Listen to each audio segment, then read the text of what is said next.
So I finished this Verde knife. At least that's what I'm still calling this. I still think it's a good name. I did the sheath at a 45-degree angle so that you carry it over by your right-hand pocket, kind of where you would carry a gun. Or if you wanted to carry a gun, you would reverse this and do this on the left side. You wouldn't carry this and a gun on the same side. But in any case, sorry, I just lost my train of thought. In any case, this is at this angle so you can draw it in the reverse grip, and it's super concealed because the only thing really hanging down is this. Basically, if you're wearing an untucked shirt, like, they might be able to see the handle. Might. I guess it depends on how long your shirts are untucked and shit like that too. Guy that I got this idea from, Charlie Mike, Matt Freeman, he always wore a cut, like a biker cut, and because of that, it would cover to like right there. To like right there. And in California, where he was, that was legal to carry because that is considered to be an open carry or whatever. It's not a concealed weapon. So it has that benefit too. I just happen to think it's a very handy way to carry a big fixed blade. And anytime you might be drawing something like this, coming out in the reverse grip is probably a good idea. Because they're probably really, really close. If you're drawing a knife, they're probably on top of you. So that's kind of my thoughts on when you're drawing in the reverse grip. You're wondering how I just did that. Probably because I'm holding this with one hand. Anyway, when you come out in the reverse grip, on the up slash, you are cutting meat. And on the down, you are, lethal, to be quite frank. This table is my projecting table, I guess I'd call it. I use it to fucking work on knife shit when I'm not in the shop. And it looks like shit, has looked like shit for years, so. Anyway. It's a wooden TV tray that's actually pretty damn sturdy that I'm amazed holds up to the shit that I have put it through.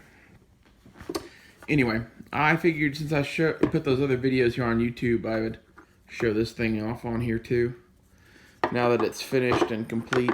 The only thing I'm a little bummed about is because it's in a Kydex sheath, all the high spots are going to be silver. They just wear because Kydex wears fucking metal.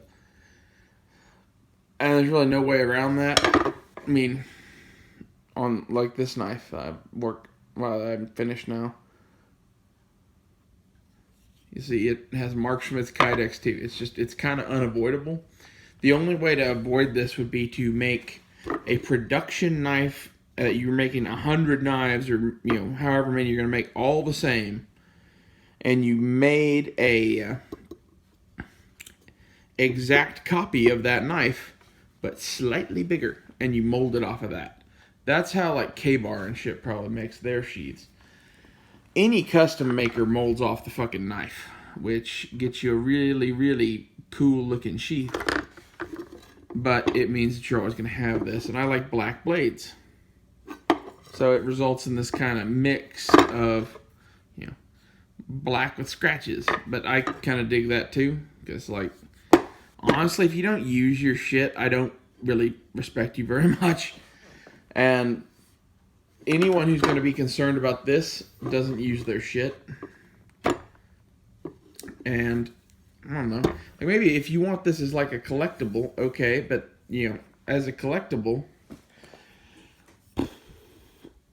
I would have just not made a Kydex sheath for this, and I would have probably bought a leather sheath, or I had one made. That's better than bought for it. I would say I would do the leather work, and I can do leather work and have done leather work, but it fucking sucks, and I'm not good at it.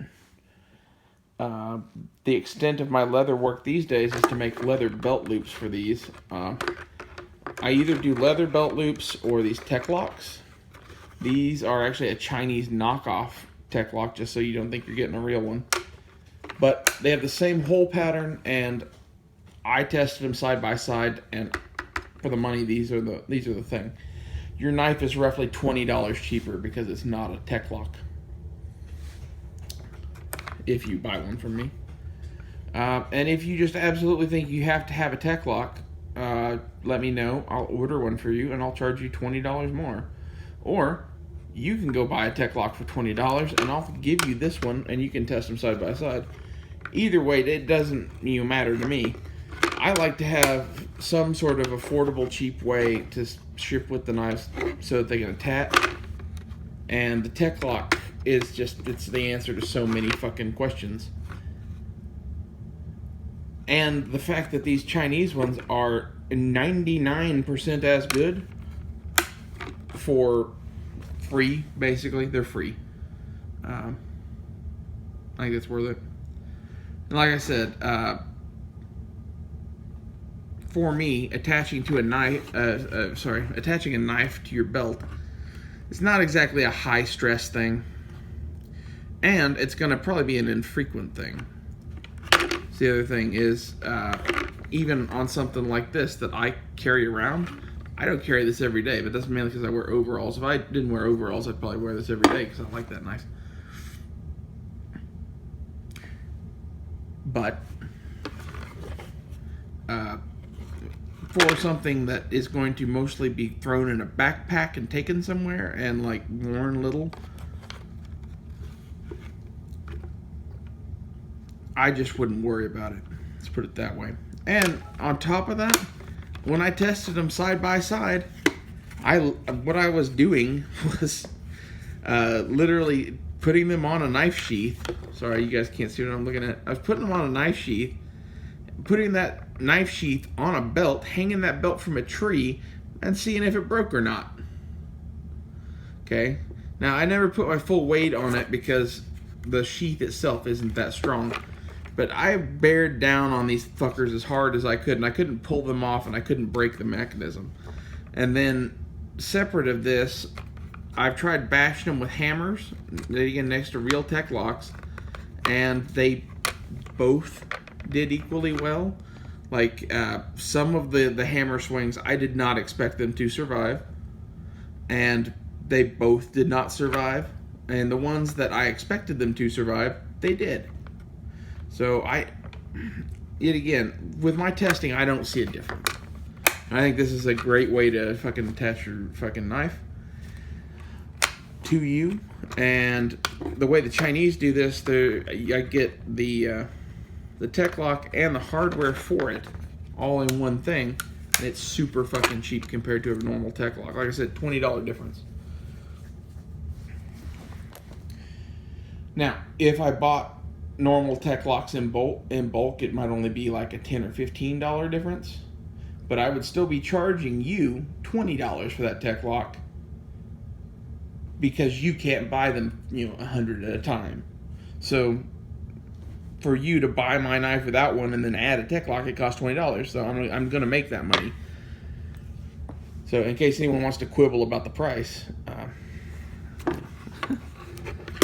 that's the other thing is I have this knife that I made a year ago or so, and it's not up to my current level of work in my estimation. This is back when I did stock removal shit, and I'm selling this now. You're getting a year ago's work with some handle sculpting from today, which you'll be thankful for, because God, I don't know what I was thinking. This knife actually feels really good in the hand now, and it didn't before. And you're getting today's sharpening job because I had left this, a pretty thick edge because I was planning on coming back and finish grinding it later, or maybe even sharpening a secondary bevel onto it on a Edge Pro Apex or something like that. So at least that was my thinking back then. Now I don't do any of that shit. So I sharpened this thing the way I sharpened this one. And this thing is fucking maniac of a cutter. I mean, it's just insane. This little area right in there, you could fucking take a hand off with that, I think. It cuts really well. The recurve has some shit going for it. The handle is brown canvas micarta, brass pins.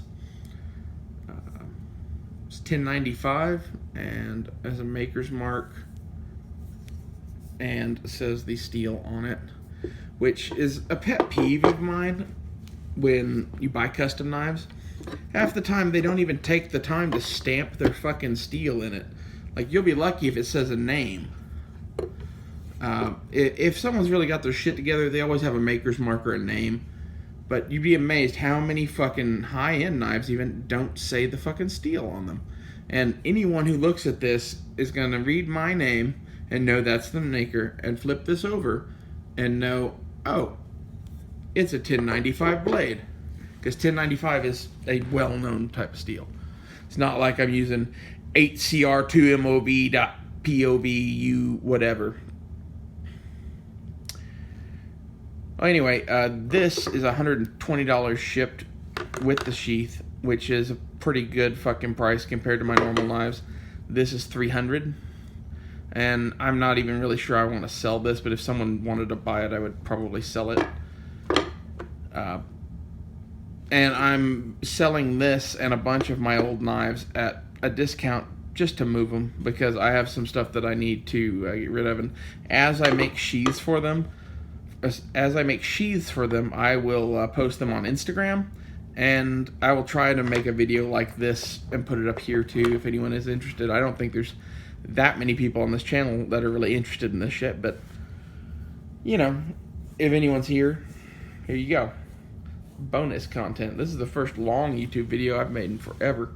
We're pushing 12 minutes of me rambling. Anyway, the cool part is this actually had a sculpted handle. This is the second one of these I ever did. This is the third one of these I ever did. The first one you can see on Instagram. I put up a picture of it and this side by side. It's this knife on that stone table background I use. It's really striking. Has two knives in the picture. Be really easy to see. The best way to contact me to buy this shit is on Instagram, a direct message. I'll try to look at the comments here, but chances of that happening are slim to none. So I loathe YouTube comments. I like the people that comment, like the people I'm talking to now who comment in the first couple of weeks. You guys are all cool. Everyone who finds your shit after that just hates your guts and is a troll. Maybe the occasional person with a question, but I really loathe YouTube comments. Both of these knives, by the way, are about a foot long, around a 7-inch blade. I did not measure this one, but I measured this one, and the cutting edge on it is about 7 inches. So this is probably 6.5, something like that. And it's a pretty light little knife for what it is. I mean, it's a carbon steel knife, and that's, you know, gonna have a certain weight to it, especially with a real handle and out of a thicker stock. But I would say it's a very lively knife in hand and very, very light. Anyway, thanks for watching. Be sure to check out Instagram for any of my future knives or whatever you're interested in. The Instagram name on there is Klein Knives. That's CLINEKNIVES.